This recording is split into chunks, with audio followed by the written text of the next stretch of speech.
So the point memang clear. Cuma orang mungkin I rasa ramai because I think bila Zuna buat filem ni pun, I correct me if I'm wrong Zuna, korang pun tak tahu whether PMX akan jadi PMX. Betul. Ya, kalau tak jadi PM, kan? Ya, betul. Kalau Ya, dia betul. tak jadi PM, kalau dia tak jadi PMX, filem ni mungkin tunjuk kat Indonesia saja. Netflix. Betul tak? Betul. Itu Dia takkan tepat dapat sekali. main. Tepat Betul, sekali, dia ya. takkan dapat main ke sini. Ya. Tapi Zuna, as a filmmaker, dan filem ni dah ditunjukkan di Malaysia, ini adalah it's a revolution untuk industri filem Malaysia, kerana buat pertama kalinya, jika you berpegang kepada fakta and you can back it up, you can tell a story yang boleh membuka mata orang. Contohnya, maknanya kalau kita buat fitnah, kau akan kenalah di mahkamah. Ya. Tapi kalau kau buat cerita tu, kau ada facts, kau ada fakta yang boleh di back up dengan data ke apa ke, you buat cerita tu, orang tak boleh, kalau orang nak sue you boleh, okay, if you want to open this can of worms, let's go. You know, pada saya ini membuat kita sebagai filmmaker di Malaysia diberi peluang. Contohnya, contohlah kata ada orang nak buat cerita pasal Datuk Seri Najib, buat, saya cakap buatlah. Yeah. Kan, do it. If you have the facts, you rasa you have the right information about the story you want to tell the story. Betul tak? Maknanya kenapa kita perlu takut as filmmakers, and that's why I selalu cakap dengan Zuna dia ni berani, dia sangat berani, dan juga dia buat dia punya art dia boleh belasah semua orang dekat art dia. Kan, kita sebagai filmmaker, we've not reached that level because we cannot. We've been censored. Kita akan dihentikan produksi sebelum apa. Jika kita tahu yang katalah kita nak buat filem Reformasi the Movie contohnya, masa tu memang tak dapat lesen Finas.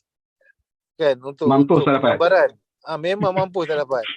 Tapi that's why macam somebody like Zuna, dia selama ni dia berani, you know, through his art, through his lukisan, dia ada perjuangan dia tu. Maknanya perjuangan dia untuk memberitahu kepada orang apa yang sedang berlaku.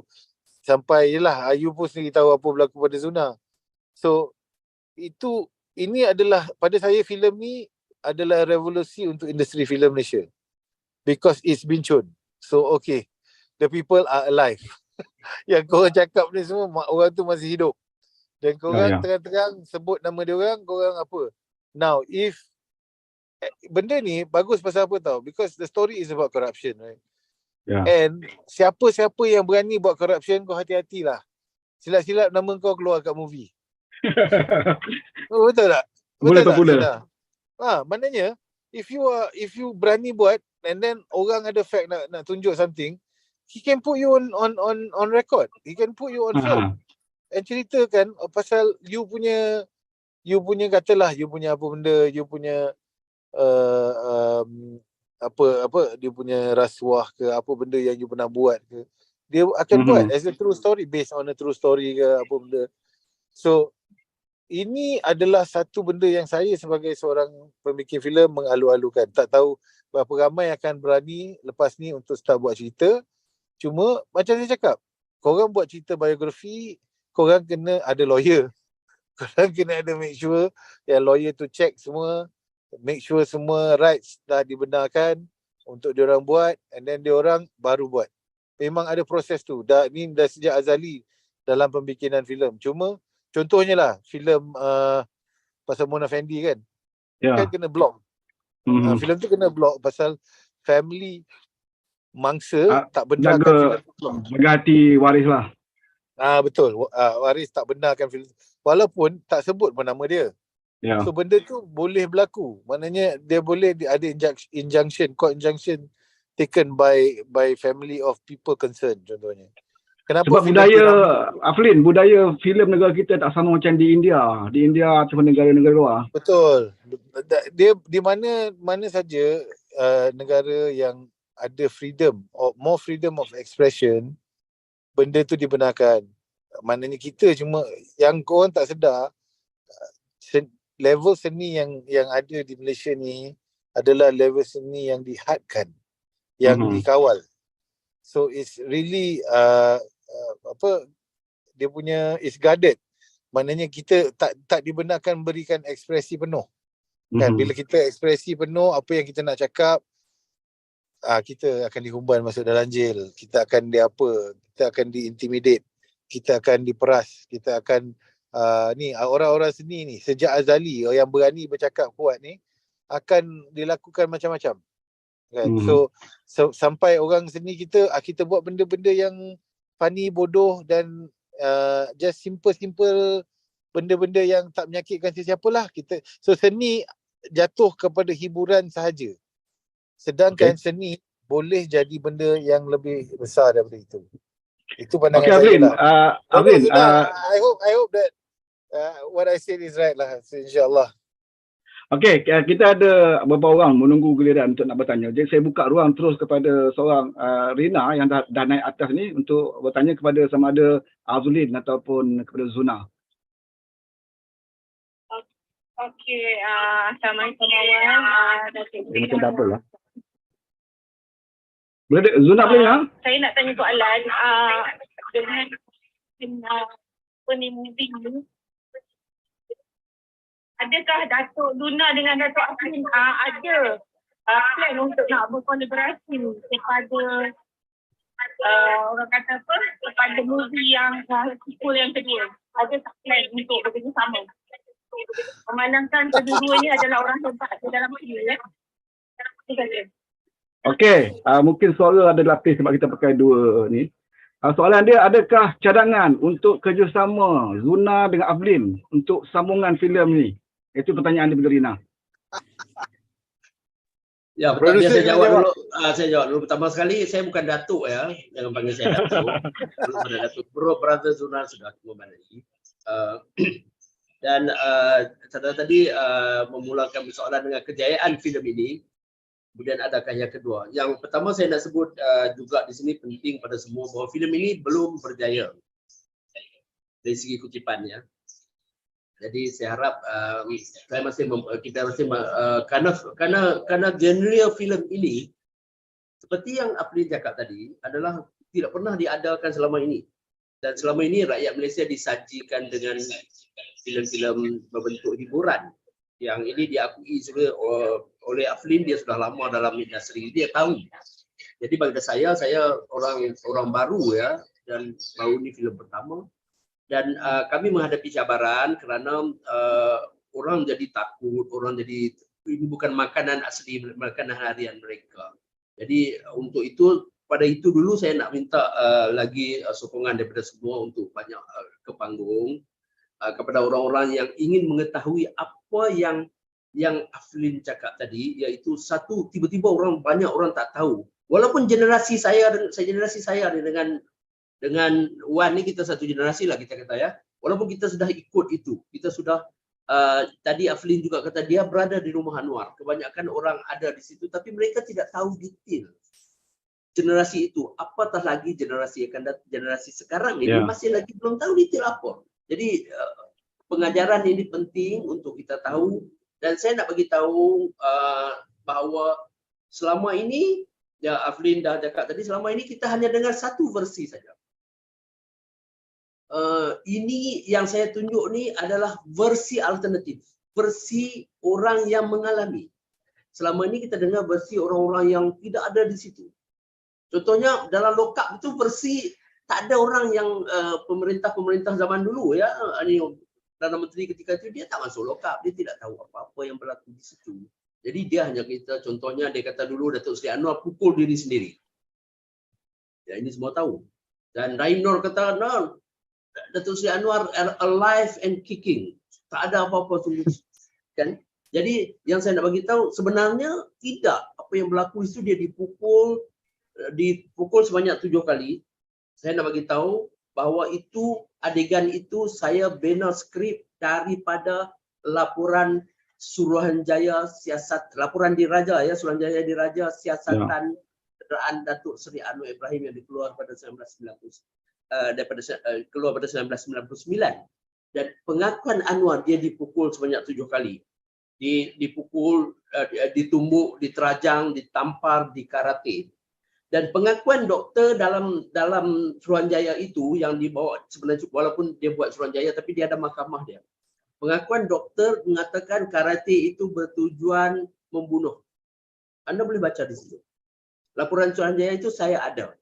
Saya sebelum buat filem ini saya berusaha beberapa minggu untuk mendapat naskah itu. Jadi orang banyak tidak tahu itu. Jadi yang saya kemukakan ini satu yang cerita benar yang kita harus lihat. Jadi dulu ni kita dengar cerita pemangsa. Jadi kita tak pernah dengar cerita mangsa. Dia pemangsa, dia macam-macam dia cakap yang mangsa kejadian dalam filem ini. Bagaimana dia dipukul, bagaimana dia diterajang, dikarate dan dibiarkan tanpa rawatan selama 5 hari. Oh. Pengsan 20 jam. Kerana tu dia pengsan 20 jam, dibiar tanpa rawatan 5 hari. Berdarah-darah di sini semua. Kan? Jadi ini adalah satu yang kita harus tahu. Jadi untuk pertama, sebelum saya nak jawab soalan kedua ni, pertama sekali saya harap sokongan daripada semua, terutama sekali pendukung-pendukung, orang reformasi, orang-orang parti yang mungkin dah tahu, bawa orang-orang muda, bawa semua datang tengok. Tengoklah yang ni, tak setuju tak apa, tapi harus tahu inilah yang berlaku. Jadi saya masih lagi mengharapkan filem kita masih lagi tidaklah sehebat filem-filem lain dari segi kutipan, tapi saya masih berharapkan satu sokong dari segi kutipan, banyak di panggung, dan dengan itu juga dia akan menyebar luaskan semangat untuk nak sambung tu. Semangat, ya, dan kita ada semangat. Kalau kita kata filem pertama ni tak bagus, orang pun tak mau keluar yang kedua. Jadi yang kedua ni bolehlah saya bincangkan dengan Afrin, apa salahnya? Kita pun selalu berbincang dengan Afrin untuk nak buat filem. Saya terbuka je untuk itu, tapi paling penting juga bahawa kita harus berjayakan yang pertama ini dulu. Betul. Itu pandangan Zuna. Aflin punya pandangan macam mana kalau dicadangkan kerjasama tu, Aflin? Okey, kalau ada peluang lah. Kalau ada peluang dan ada umur yang panjang, yang ada kesihatan yang baik, insya-Allah sesuatu yang tak mustahil untuk kita buat. Mute, suara you mute dekat TikTok, mute dah banyak komplain tu. Oh, okey. Saya pun nak okey. Ulang balik. Kalau ada kesihatan dan ada rezeki dan ada nyawa yang panjang diberikan oleh Allah SWT, itu menjadi cita-cita saya lah kalau dapat orang Malaysia melengkapkan filem tu. Tak kira lah saya ke atau orang lain untuk menghabiskan cerita tu, kerana ini kalau daripada segi cerita pertama tu ianya tentang banyak perkara yang penting bagi saya. Tapi kalau cerita keduanya adalah mengenai bagaimana seseorang overcome kesusahan dalam kehidupan dia dan akhirnya berjaya menjadi ketua negara kita. Itu cerita besar tu. Yang cerita nombor 2 tu adalah cerita sangat besar dan ia memberi inspirasi kepada siapa-siapa, pakcik, makcik, kakak, adik yang duduk di PPR, di mana saja yang mereka berada, duduk kampung ke apa, yang satu hari kalau dengan rezeki, dengan usaha dan daya ketahanan yang luar biasa, dia juga boleh melakukan sesuatu yang luar biasa dalam hidup dia. Itu cerita besar kalau ada nombor 2 tu untuk tunjukkan the journey yang sampai dia akhirnya menjadi Perdana Menteri kita. Itu pada saya juga satu cerita penting yang mempunyai banyak liku-liku dan akhirnya mendapat kejayaan. Walaupun kejayaan yang dia dapat bukannya satu kejayaan yang mudah, tapi ianya adalah satu yang pada saya menakjubkan. Saya sangat happy lah dengan mungkin negara kita ni sekarang ni terbelah di antara orang yang menyokong dan orang yang tak menyokong. Dan ramai orang tak menyokong kerana termakan cerita media ataupun berita ataupun stesen-stesen TV dahulu yang menceritakan hanya satu side of the story, maknanya sebelah cerita saja. Inilah peluangnya untuk korang semua mendapat informasi tentang apa sebenarnya yang berlaku. Now. Okey, sekarang ni Zuna dah cakap Aflin sebagai pengarah dan juga sebagai pelakon, dia sendiri mengatakan bahawa filem ini tidak seharusnya anda tinggalkan. Jadi ada masa lagi, beberapa minggu lagi di peluang program dan berita yang baik adalah hari pertama 1 juta, tapi itu hari pertama. Dan kita nak momentum dia teruskan seperti mana kata Aflin, dia sendiri sebagai pengarah dan dia juga sebagai pelakon, dia dah menilai filem ini. Bagi anda di luar sana yang masih belum lagi menonton filem ini ataupun yang dah tonton, bawa kawan-kawan, ya, bawa kawan-kawan adik-beradik saudara mara untuk sama-sama datang ke program. Di samping itu kita boleh memberikan suntikan semangat untuk saudara Zuna untuk meneruskan siri-siri yang berikutnya. Tentu dah perlukan modal dan kita dah memberi semangat dan kita lebih kepada semangat perjuangan kepada Datuk Seri Anwar Ibrahim. Dan saya minta Sugul, ada rakan kita dekat TikTok. Sugul, ada soalan apa?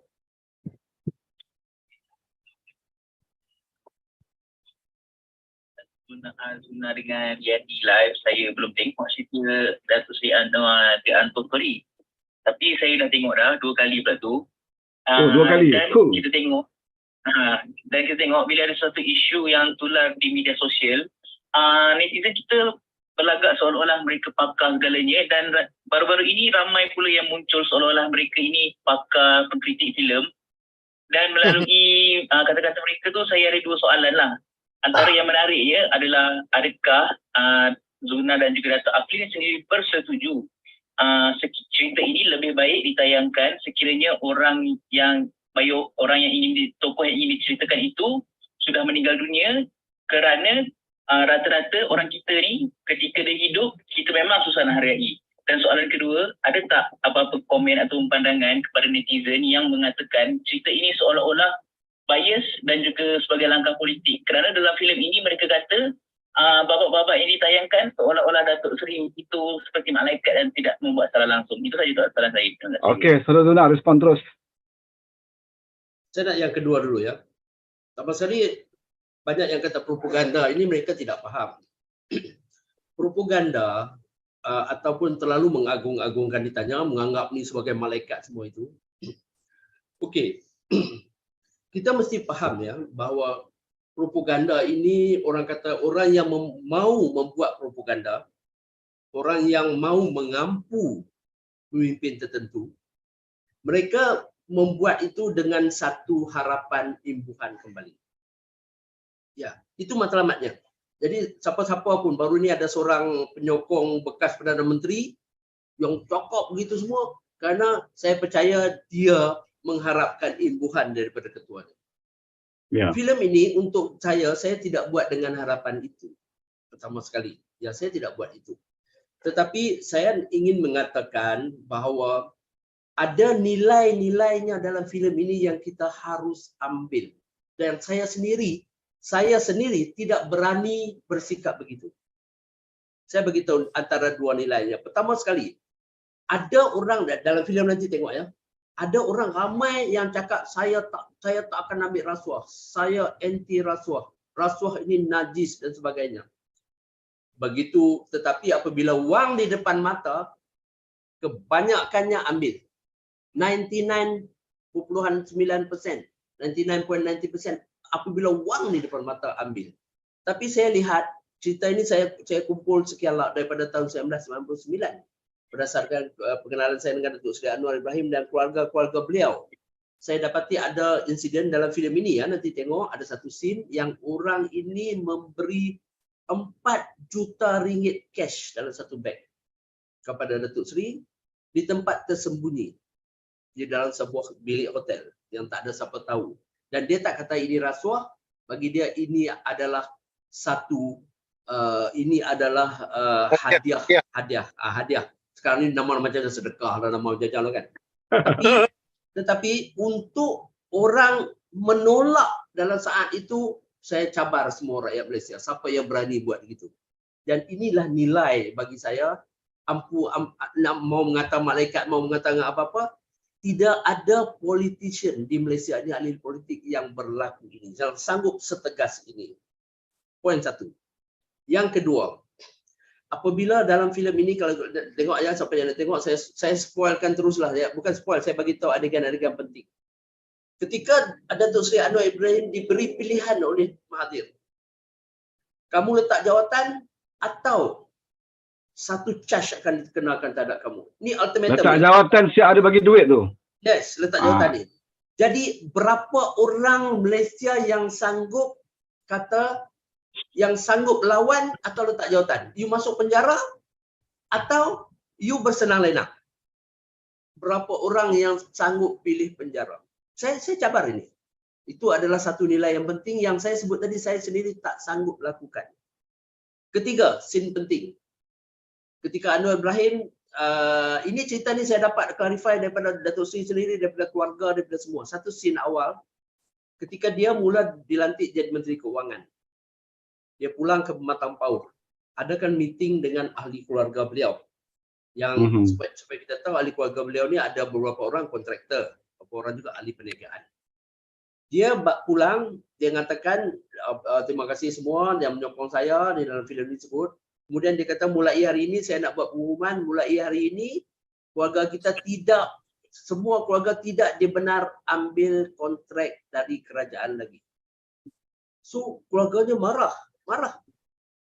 Dia kata mereka dalam filem ini disebut dia buat construction sebelum Anwar jadi PM dia dah start berniaga. Kenapa tiba-tiba sekarang ini bila dia jadi menteri dia nak buat peraturan begini? Dia bukan dapat daripada Datuk Seri Anwar Ibrahim. Dan dia exact word yang dikata itu kita ambil untuk filem ini. Oh, jadi kamu jadi menteri, kami makan pasir.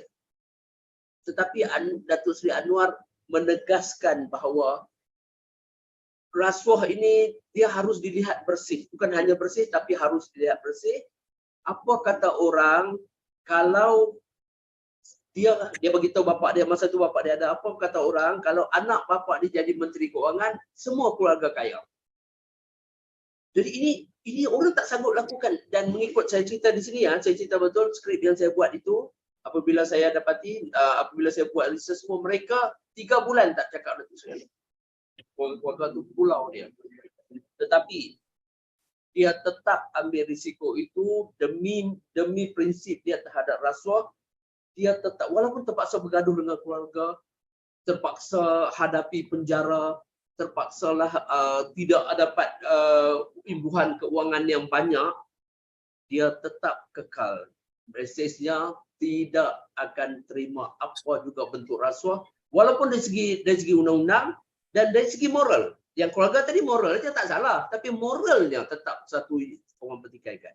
Dan kalau ini dianggap mengampu, kamu nyatakan nilai-nilai begini yang saya sendiri mula-mula menyokong Datuk Seri Anwar Ibrahim awal-awal itu saya tak kenal dia, seperti mana kita semua tidak kenal. Apabila dipecat, saya dapat cerita ini, saya kata ini satu nilai yang sangat tinggi. Inilah orang yang paling, dari segi agama, inilah orang paling Islamik sekali dalam Malaysia. Tak perlu cakap, tak perlu ayat Quran, tak perlu serban apa, tapi dia buktikan apabila rasuah dia tidak ambil. Jadi orang nak kata ini nak mengampu, saya tidak ada berniat silakan kata mengampu, tapi silakan kamu ambil nilai ini. Saya kata nilai ini sangat bererti untuk kita semua jadikan teladan untuk pelajar-pelajar universiti mengenali apa itu rasuah. Kalau nak mengampu lebih baik buat filem sekarang waktu Anwar jadi PM, betul? Betul. Ini saya buat 2 tahun dulu yang Anwar tak jadi PM, saya tahu. Waktu Anwar tengah susah. Susah. Jadi saya tak mau mengampu. Jadi dia orang ni tidak faham itu, tidak faham, dan walaupun saya nak juga dalam filem ini ketika kita buat skrip, saya nyatakan pada Datuk Seri Anwar, kita masih masuk dan jelaskan isu liwat ini. Fitnah ini kita mesti masukkan supaya kata tidak. Tapi Datuk Seri Anwar Ibrahim kata apa? Tak payah, biar orang jawab sendiri kenapa dia dipecat. Okey, kita buka soalan kepada saudara Yani. Silakan Yani. Oh, dah bagi ni dah ni. Ayah Haji dulu nak cakap. Okey Haji, teruskan Haji. Ayah Haji dulu sekejap. Yang ni tunggu. Assalamualaikum Datuk Zul. Waalaikumsalam. Datuk Syauqi, Ayah tidak lama ni. Kena Ayah Haji. Kena Ayah Haji. Sampai Ayah Haji kenal semua. Pertama, jangan bincang perjuangan kalau takut dengan risiko. Ayah Haji 18 hari bulan dah tengok wayang satu keluarga. Ayah Haji bukan kaki wayang inilah wayang pertama yang terakhir Mak Kilong. Inilah wayang pertama yang Ayah Haji tengok sampai masa angkat tangan dah habis. Dah habis. Tak puas. Okey. Okey. Tahniah Zuna kerana anda punya niat yang ikhlas buat filem ini untuk perjuangan sewaktu PMX belum jadi Perdana Menteri. Ini nilai yang hebat sebenarnya, ikhlas dalam perjuangan. Tahniah Datuk Aflin Shauki juga kerana bersama PKR sebelum PMX jadi Perdana Menteri. Ini perjuangan yang sebenar, bukan mengampu. Jadi semua sudah cakap pasal filem, Ayah Haji dah naikkan TikTok Ayah Haji banyak untuk semua. Mesti ditonton oleh semua rakyat Malaysia. Ayah Haji memang nak bagi cadangan, semua pun dah bagi cadangan. Zuna, Shauki dan siapa berkongsi, inilah masanya bekerjasama buat di untuk story yang kedua, yang ketiga, seterusnya. Banyak lagi yang kita nak cerita selepas tangan diangkat reformasi itu dengan mata yang bekas kena tumbuk. Filem Zuna, filem Anwar ini menjadikan Ayah Haji lebih bersemangat untuk PRN ini akan turun sendiri. Apalagi nanti kalau Ustaz Bin Omar akan bertanding di Kelantan, Ayah Haji akan turun. Sebab Ayah Haji orang yang membela Tuan Guru Nik Aziz. Okay, biar faham semua. Ayah Haji pun tidak takut kepada risiko. Walaupun Ayah Haji dikutuk, dihina, apalah sangat dikutuk, dihina dalam TikTok. Anwar Ibrahim sejak dari dulu dihina, diaibkan dan segalanya. Satu cadangan Ayah Haji, Datuk Zuna kalau dapat atur, cuba kita kembalikan pada zaman dulu-dulu, kalau bolehlah, mungkin bawa ke seluruh daerah di kampung, main wayang pacak tu, untuk kita sambil menjelaskan, untuk PRN ini Ayah Haji percaya kesannya sangat baik. Itu yang Ayah Haji nak sebut. Ayah Haji tetap menyokong perjuangan Datuk Seri Anwar Nazir Ibrahim, apapun orang cakap, orang hebat-hebat, orang ilmu, tapi bercakap tidak berlandaskan agama, masih menghina, masih mengaib, dosa bertambah untuk Datuk Seri Anwar sampai kiamat nanti. Yang hina sampai sekarang muflis kamu di akhirat nanti walaupun kamu ulama. Apa yang Ayah Haji pegang selama ini dalam kisah Datuk Seri Anwar? Ayah Haji pegang kepada rujukan Ayah Haji arwah Tuan Guru Nik Aziz, bukan ulama-ulama yang tak tentu. Okey, itu daripada Ayah Haji. Sekian. Ayah Haji puas hati bercakap. Sebab Ayah Haji nak bercakap dengan Zuna, Ayah Haji nak bercakap dengan Aflin Shauki. Kena terus aktif, Datuk Aflin, kena banyak aktif lah sekarang ni. PRN ni kita tunggu sama-sama. Okey? Sekian dulu daripada Ayah Haji. Assalamualaikum warahmatullahi taala wabarakatuh. Waalaikumsalam. Terima kasih kepada... Saya jawab sekejap. Lepas tu Aflin ya. Okey, pertama sekali Ayah Haji ni membuat saya sebab air mata saya bergenang. Mengenang orang yang betul-betul ikhlas dalam perjuangan. Dan saya terima kasih banyak dengan Ayah Haji kerana kepercayaan dan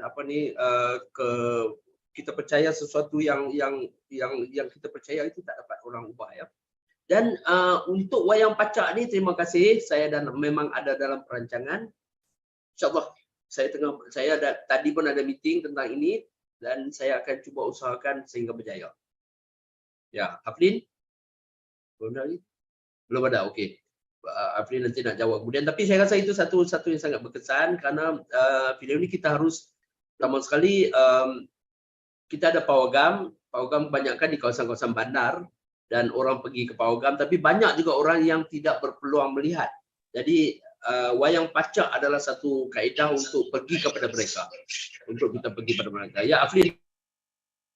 Okey, saya sangat-sangat bersetuju yang ini adalah satu inisiatif baik dan macam saya cakap lah, saya sangat berbangga kerana inisiatif ni membuka ruang bukan saja dari segi pemahaman apa sebenarnya berlaku dalam sejarah. Ini satu filem yang is a historical document yang sangat penting pada saya.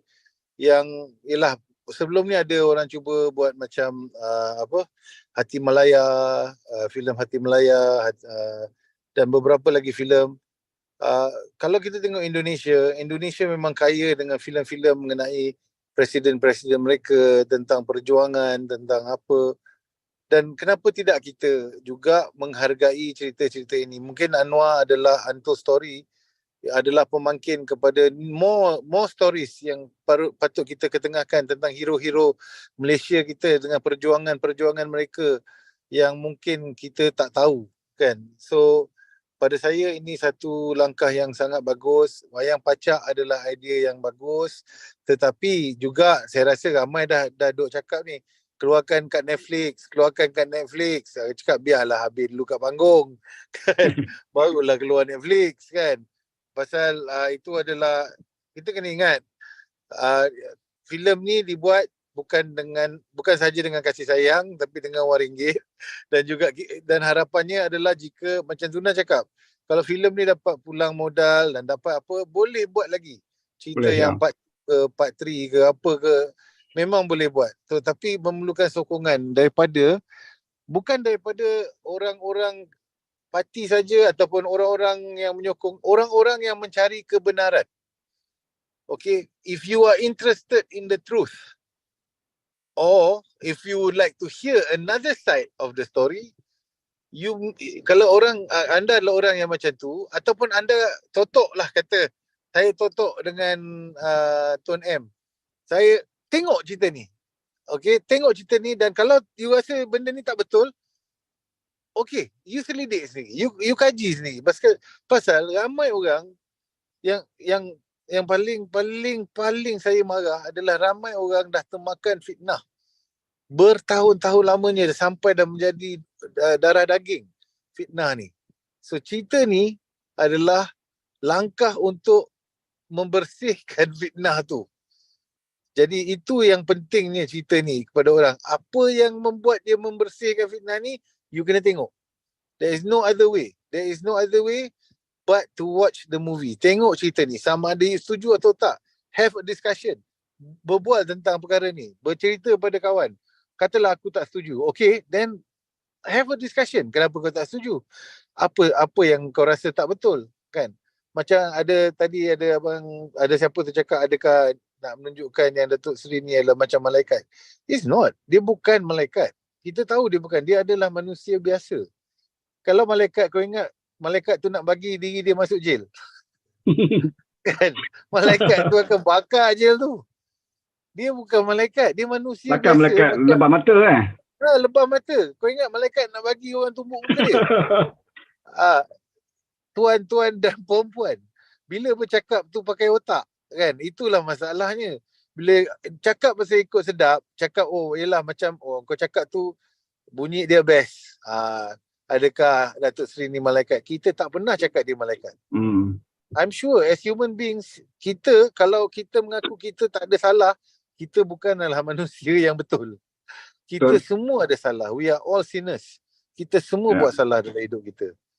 Kan? Dan Tuhan tahu kita buat salah, dan sebab itu Tuhan memberi kita pintu kemaafan yang luas. Tapi apa cerita ni buat adalah memberi tahu kat you yang benda ni boleh terjadi kat you tau. Mana-mana kau ingat kau tinggi ni, timbalan Perdana Menteri, dimasukkan ke dalam ISA, dimasukkan ke dalam jail.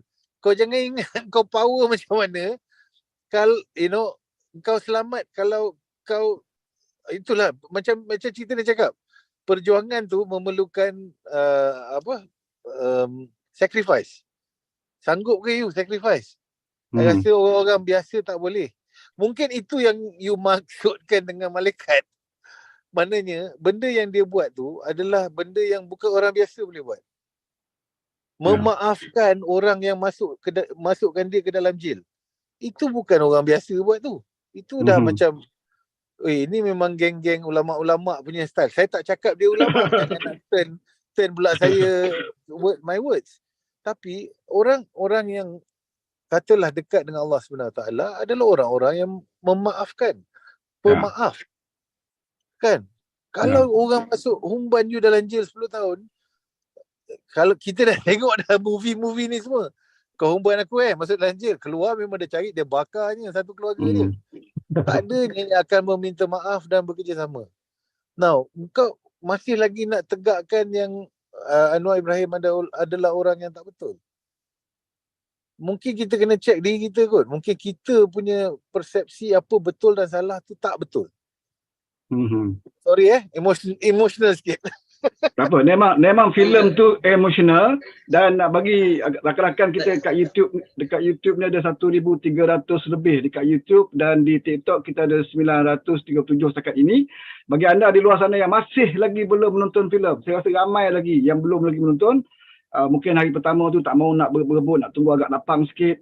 Ini adalah masa dan peluang untuk anda datang ke program yang berhampiran, bawa rakan-rakan terutamanya anak muda, dan saya menyeru kepada YB kita ya. YB kita, apa salahnya laburkan sedikit, ajaklah anak muda belanja dia orang tengok wayang. Ini ada bukan tengok wayang cerita hantu mak lampir ke, cerita apa kan, cerita kata-kata ini cerita sejarah perjuangan. Jadi apa salahnya kita labur sikit, ajak rakan-rakan anak-anak muda datang ke program ya, agar mereka kenal siapa Datuk Seri Anwar Ibrahim, supaya mereka tahu bahawa pemimpin yang ada dalam negara kita seperti mana Datuk Seri Anwar Ibrahim sebut, dia nak buktikan bahawa negara kita ini ada lagi orang Melayu Islam yang boleh memimpin negara tanpa melakukan rasuah.